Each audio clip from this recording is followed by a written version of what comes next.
Hello दोस्तों, स्वागत है आप सभी का त्रिपाठी सोशियोलॉजी चैनल में। तो मैंने आप लोगों को कल बोला था ऑब्जेक्टिव क्वेश्चन देने से पहले कि मैं आप लोगों को 17 गोल्स जो है हमारे सतत विकास की, वो मैं अब वीडियो आप लोग को दूँ। फिर आंद्रे गुंडर फ्रैंक और इन लोग का दे देती हूँ, वालेस्टीन का सिद्धांत दे देती हूँ। और अंडर डेवलपमेंट वाला वीडियो मैं पहले से ही डाली हूँ, प्लीज़ आप लोग उसको देख लीजिए, बाद में ये मत कहिएगा, क्योंकि मैंने थर्ड पेपर बहुत अच्छे से प्रिपेयर किया और मैं चाहती हूँ कि मेरा तो नंबर उठे ही, साथ में आप लोग का भी नंबर काफ़ी अच्छा उठे थर्ड पेपर में। तो आप लोग देखिए, क्लियर है कि अंडर डेवलपमेंट पूछेगा तो पूछेगा, और 17 गोल्स भी पूछेंगे ही। इकोनॉमिक ग्रोथ, इकोनॉमिक डेवलपमेंट, और वो है problems of development in developing society. ये सब चीज़ें हैं, आप लोग इसको एकदम क्लियर पढ़ लीजिएगा। और ऑब्जेक्टिव क्वेश्चन जो मैं आप लोग को दी हूँ उसको भी आप लोग तैयार कीजिए। आप लोगों को क्वेश्चन ज़रूर मिलेंगे उसमें से, मैं एकदम श्योर हूँ, 100% श्योर हूँ। और मैं ये भी श्योर हूँ कि 17 गोल्स और ये सारी चीज़ें जो हमारे 6 क्वेश्चंस आ रहे हैं, उसमें 3 क्वेश्चन ज़रूर आप लोग को इसमें से, जो मैं आज वीडियो आप लोग को दे रही हूँ और पहले से मैं दे भी चुकी हूँ। सो प्लीज़ आप लोग वीडियो देखिए। पीछे के वीडियो में मैंने इकोनॉमिक ग्रोथ, इकोनॉमिक डेवलपमेंट दे दिया है, और इसमें मैं 17 गोल सिर्फ बताऊंगी, छोटा ही वीडियो बनाऊंगी। और इसके बाद इस वालेस्टीन का सिद्धांत और आंद्रे गुंडर फ्रैंक का सिद्धांत, ये चीज़ मैं आप लोग को दे दूंगी। तो बस इतना ही दूंगी, और इतने को ही आप लोग प्रिपेयर कर लीजिए, कल एग्ज़ाम है। सो अच्छे से दीजिए आप लोग। मेरी बहुत सारी शुभकामनाएं हैं आप लोगों के लिए। और रही बात, इसमें किसी ने कमेंट किया था कि वो क्या कहते हैं, हाँ, उन्होंने कमेंट किया था कि पेपर सॉल्व करा दीजिए। पेपर सॉल्व कराने की बात है, तो हम सोचते हैं कि अभी मान लीजिए जो एग्ज़ाम हमारे सही जा रहा है नहीं जा रहा है, वो सारी चीज़ें तो हम ही जानते हैं और वो सब चीज़ें हमें रिज़ल्ट बताएगा कि कैसा जा रहा है। तो क्वेश्चन सॉल्व करने से पहले हम लोग क्यों ना जो एग्ज़ाम आने वाले हैं उसका प्रिपेयर अच्छे से करें। आप लोग को अगर बुरा ना लगे, क्योंकि अगर आप लोग की वो इच्छा है तो फिर कहिए, फिर मैं वो करवा देती हूँ। जो भी पेपर्स हैं उसको मैं सॉल्व करवा दूँगी, उसमें कोई दिक्कत नहीं, क्योंकि मैं खुद आती हूँ तो मैं सारे ऑब्जेक्टिव पहले मिलाती हूँ। और रिटेन तो वैसे भी सब सही होगा, क्योंकि रिटेन रिटेन का तो हो ही जाएगा। तो रही बात, तो मैंने सोचा है कि क्यों ना मैं जैसे थर्ड पेपर है तो थर्ड पेपर का प्रिपेयर आज करा दे रही हूँ। आप लोग इस पे ध्यान दीजिए। एग्ज़ाम कैसा गया अब मिलाने से बेहतर है कि आने वाले एग्ज़ाम पे हम ध्यान दें और उसे समझें। सो आप लोग ये देखिए। और मैं अभी क्वेश्चन सॉल्व नहीं कराऊंगी। अभी हम थर्ड पेपर की बात करते हैं, फिर उसके बाद हम फोर्थ पेपर पे भिड़ेंगे, पर्सपेक्टिव्स वाले। और पर्सपेक्टिव्स वाले में आप लोगों को मैं पहले से इन्फॉर्म कर दे रही हूँ, मैं सारा का सारा वीडियो आप लोग को दे चुकी हूँ पर्सपेक्टिव्स का। जितने भी हमारे थिंकर्स हैं, मार्क्सिस्ट के और एंथ्रोपोलिस्ट के, जितने भी हैं, उन सब चीज़ों को मैंने दे दिया है आप लोग को। M N Srinivas, S C Dubey, A R Desai, सबका वीडियो मैंने दे दिया। आप लोग प्लीज़ सबका वीडियो देखिएगा ध्यान से। बाद में ये मत कहिएगा कि मैंने वीडियो आप लोग को दिया नहीं, नोट्स दिए नहीं, क्योंकि मैंने ऑब्जेक्टिव ज़्यादा से ज़्यादा उसमें बनाए हैं। उन लोग के बुक्स नेम और भी सारी चीज़ें जो भी हैं वो सब मैंने उसमें बनाया है। आप लोग वीडियो देख लीजिएगा, नीचे है। और कुछ भी प्रॉब्लम होगी तो कमेंट ज़रूर कीजिएगा मुझे। और जो कुछ भी चाहिए होगा फोर्थ पेपर या फिफ्थ पेपर में, वो मैं देने के लिए आप लोग को तैयार हूँ। वो सब मैं आप लोग को दूंगी। और फिफ्थ पेपर का अभी तक मैंने कुछ नहीं दिया है, फिफ्थ पेपर का ही मैं बनाऊंगी, क्योंकि फोर्थ पेपर का सारा हो चुका है, थर्ड पेपर का हमारा कंप्लीट होगा।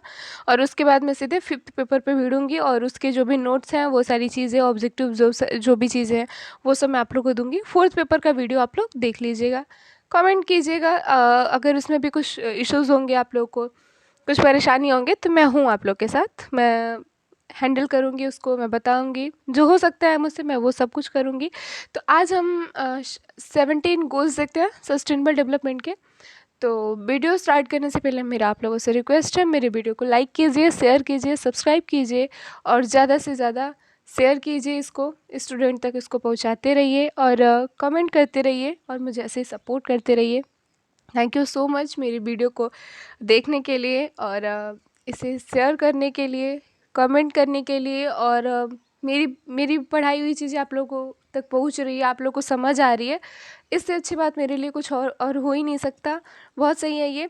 और आई होप कि मैं आगे आप लोग के लिए और भी अच्छे से इन नोट्स का प्रिपेयर करा सकूं, बता सकूं आप लोग को। तो हम 17 गोल्स देखते हैं। देखिए अगर हम इसकी बात करें तो बहुत बड़ी-बड़ी लाइनें लिखी हुई हैं, लेकिन हमें एग्ज़ाम में लिखना कितना है? मान लीजिए अगर 17 गोल्स को डिस्क्राइब करने के लिए ला दिया, तो जैसे पहला है, तो उसमें बहुत है, 3-4 लाइन तो है ही उसमें। दूसरा है, उसमें भी 3-4 लाइन है ही। तो ऐसे करके तो हम कर भी नहीं पाएँगे और आप लोग को पता है कि सिर्फ़ 4 पेज हमारे पास रह रहे हैं, तो मैंने उसको बहुत शॉर्ट करके बनाया है। आप लोग चाहें तो बहुत नॉर्मल इसको याद कर सकते हैं। नहीं लिखेंगे तो भी आप इसे समझ सकते हैं। तो हम पहला देखते हैं कि पहला सतत विकास का लक्ष्य क्या है। पहले में है कि गरीबी के सभी रूपों को पूरे विश्व से समाप्ति हो जाए, मतलब गरीबी के जितने भी रूप हैं उन सब का पूरे विश्व से समाप्ति हो जाए।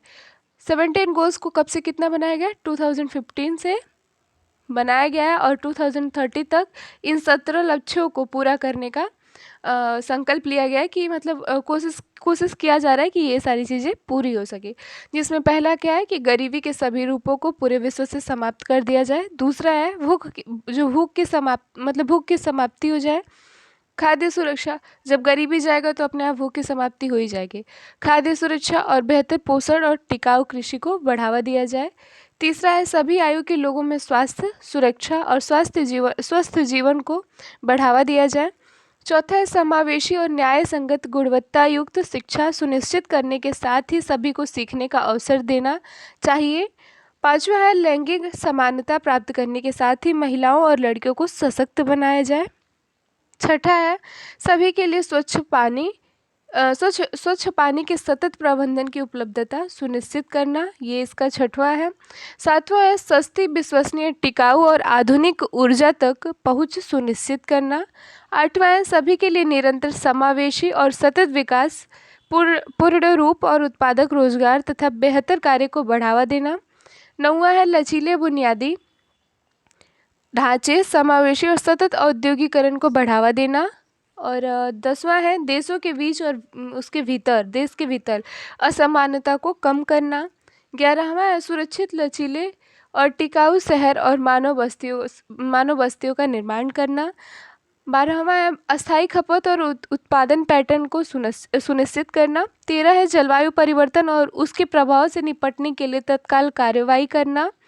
और 14 है अस्थायी सतत विकास के महासागरों समुद्रों और समुद्री संसाधनों का संरक्षण करना, उनका उपयोग करना। और 15 है सतत विकास का जो उपयोग है उसको बढ़ावा देने के लिए स्थलीय पारिस्थितिकीय प्रणालियों सुरक्षित जंगलों भूमिधरण और जैव विविधता के बढ़ते नुकसान को रोकने का प्रयास किया जाए। फिर हम देखते हैं कि 16 है सतत विकास के उपयोग के लिए शांतिपूर्ण और समावेशी समितियों को बढ़ावा देना, साथ ही साथ सभी स्तरों पर इन्हें प्रभावी जवाबदेहपूर्ण बनाना ताकि सभी के लिए न्याय सुनिश्चित हो सके। फिर 16 हाँ, फिर इसके बाद एक और है कि सतत उपयोग के लिए शांतिपूर्ण और समावेशी समितियों को बढ़ावा देना, साथ ही साथ उनके सभी स्तरों पर इन्हें प्रभावी जवाबदेहपूर्ण बनाना ताकि सभी के लिए न्याय सुनिश्चित हो सके। सॉरी, मैंने एक बार और इसको बोल दिया। उसके बाद 17वां है सतत विकास के लिए वैश्विक भागीदारी को पुनर्जीवित करने के अतिरिक्त कार्यान्वयन के साधनों को मजबूत करना या उसको बनाना। तो ये 17 गोल्स हो गए हमारे सतत विकास के, यही 17 लक्ष्य हैं।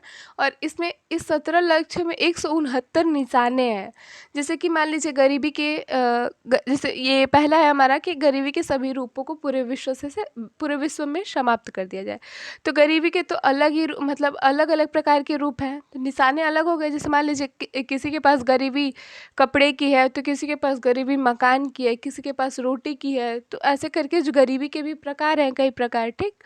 तो इस तरह से मतलब 17 लक्ष्य में टोटल 169 निशाने हैं जो शामिल हैं। तो भूख की समाप्ति है, तो जैसे किसी के यहाँ पानी की प्रॉब्लम है, तो कहीं खाने की प्रॉब्लम है। हाँ, और खाद्य सुरक्षा मतलब खाने पीने की जो चीज़ें हैं वो सुरक्षित रूप से सबको मिल नहीं पा रही है, तो वो सारी चीज़ें भी हैं कहीं ना कहीं। तो हमें यही चीज़ देखना है कि सतत विकास के जो 17 लक्ष्य हैं उसमें ये सारी चीज़ें हैं 17 जो मैंने अभी आप लोग को बताया। और इस 17 में 169 निशाने भी हैं। और यही चीज़ है सतत विकास हमारा, ये आप लोग देख लीजिएगा। और इसके बाद मैं एक और इसी में है वो वीडियो, मैं भी उस वीडियो मतलब इसी में दे रही हूँ। 12-13 मिनट का ये वीडियो हो जाएगा आप लोग का, ज़्यादा बड़ा नहीं होगा। तो हम लोग उसे देख लेते हैं।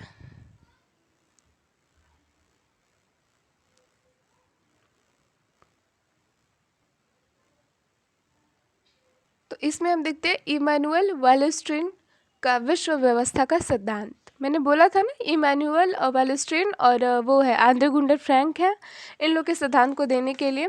तो वो मैं थोड़ा थोड़ा आप लोग को बता देती हूँ, थोड़ा थोड़ा आप लोग इसको समझ लीजिएगा। और आई होप कि मे भी इसमें से आए, बट फिर भी अपने क्लियर रखेंगे, मतलब अपने को थोड़ा बहुत भी पता रहेगा तो आई थिंक हम लिख सकते हैं उसको, क्योंकि ज़्यादा तो लिखना है नहीं, बहुत बहुत डिस्क्राइब नहीं करना है। नॉर्मल कुछ चीज़ें आप लोग याद रख लीजिए। तो मैंने ज़्यादा बड़ा नहीं, मे बी 1-1.5 पेज का मैंने इनका बना दिया है विश्व सिद्धांत, इनका इन्होंने जो दिया था इमैनुअल वालेस्ट्रिन ने। तो हम देखते हैं कि वालेस्ट्रिन का मत था कि आधुनिक विश्व व्यवस्था, वालेस्ट्रिन का मत है कि आधुनिक विश्व व्यवस्था है, आधुनिक विश्व व्यवस्था है, इसमें इस व्यवस्था का उद्भव सामंतवादी प्रणाली के पतन के बाद हुआ और 1450 से लेकर 1670 के बीच पश्चिमी यूरोप का प्रभुत्व स्थापित हुआ था। आधुनिक विश्व व्यवस्था की प्रकृति मुख्य रूप से पूंजीवाद है। वालेस्ट्रिन ने फ्रैंक के उपर्युक्त 3 अवस्थाओं की पूंजीवाद विश्व व्यवस्था के विकास की अवस्थाएं बताई थी। फ्रैंक ने तीन व्यवस्थाएं बताया था, जिसमें उन्होंने अल्प विकसित समाजों के लेखा जोखा और अल्प विकास समाजों के और विकसित समाजों के संबंधों का और इन दोनों की व्यवस्थाओं के पक्षों का अलग अलग विवरण किया था। तो वही इसमें ये कह रहे हैं कि जो फ्रैंक ने जो सिद्धांत दिया था आधुनिक विश्व व्यवस्था, उसमें इन्होंने कहा कि उन्होंने जो 3 अवस्थाओं को पूंजीवाद के विश्व व्यवस्था के स्थान पर दिया था, उससे ही इन्होंने 4 अवस्थाओं के रूप में बताया था। तो पहला है 1450 से 1640 तक, दूसरा व्यवस्था है 1650 से 1730 तक, और तीसरा व्यवस्था है 1760 से 1917, और चौथा व्यवस्था 1917 के बाद का दृढ़ीकरण काल। तो 1450 से 1640 तक में शायद केंद्र काल चल रहा था, फिर परिधि और फिर अर्ध परिधि, यही वर्चस्व वगैरह है, जिसमें होमेजीन वर्चस्व, ये सारी चीज़ें। तो ये 4 हो गए। फिर हम देखते हैं कि वालेस्ट्रिन की दृष्टि से पूंजीवाद एक व्यवस्था के रूप में 15वीं शताब्दी के मध्यकाल से मौजूद है।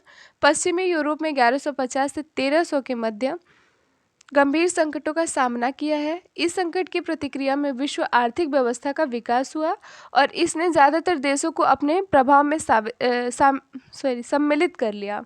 वालेस्ट्रिन विश्व के क्षेत्रों के आधार पर 4 श्रेणियों में बांटते हैं। वालेस्ट्रिन ने विश्व के क्षेत्रों के आधार पर अपने सिद्धांत को 4 श्रेणियों में बांटते हैं, जिसमें पहला था केंद्र, दूसरा था परिधि, तीसरा था अर्ध परिधि और चौथा था बाह्य क्षेत्र। तो इसको डिफाइन करने की ज़रूरत नहीं है, फिर भी मैंने थोड़ा बहुत कर दिया है।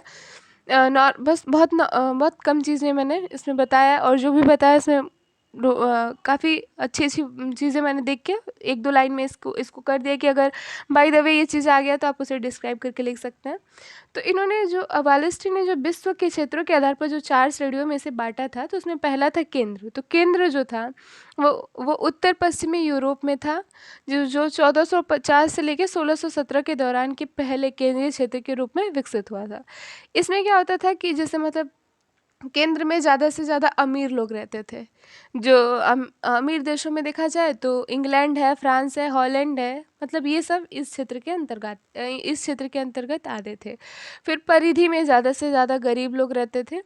इस श्रेणी में क्या पूर्वी यूरोप के देश, विशेष रूप से पोलैंड तथा दक्षिण अमेरिका को रखा गया, ये सब गरीबी में आती है।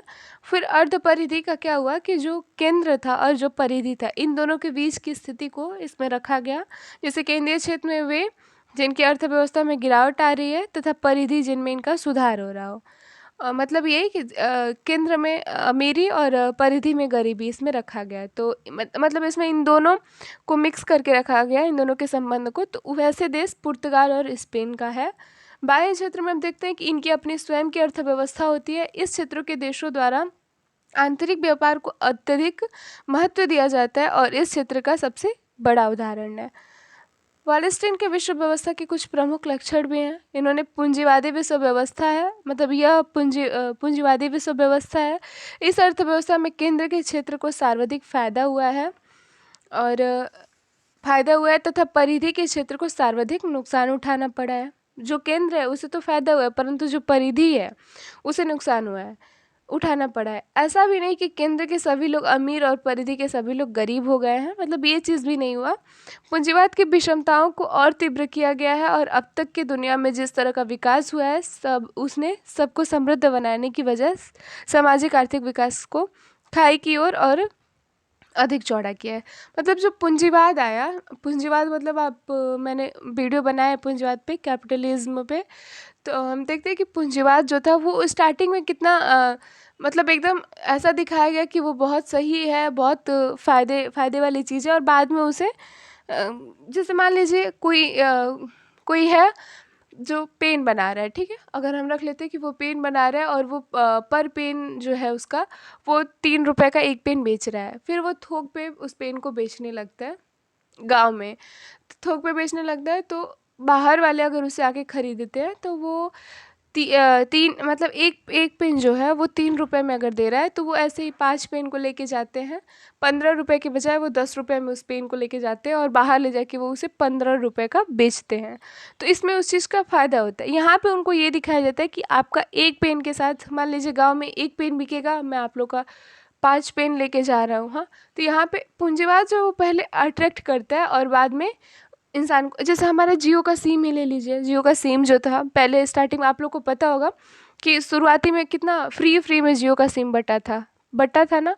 और उसके बाद क्या हुआ कि बाद में अब देखिए जियो जियो के सिम की पैसे देखिए कितने हो गए हैं, चार्ज कितने हो गए हैं।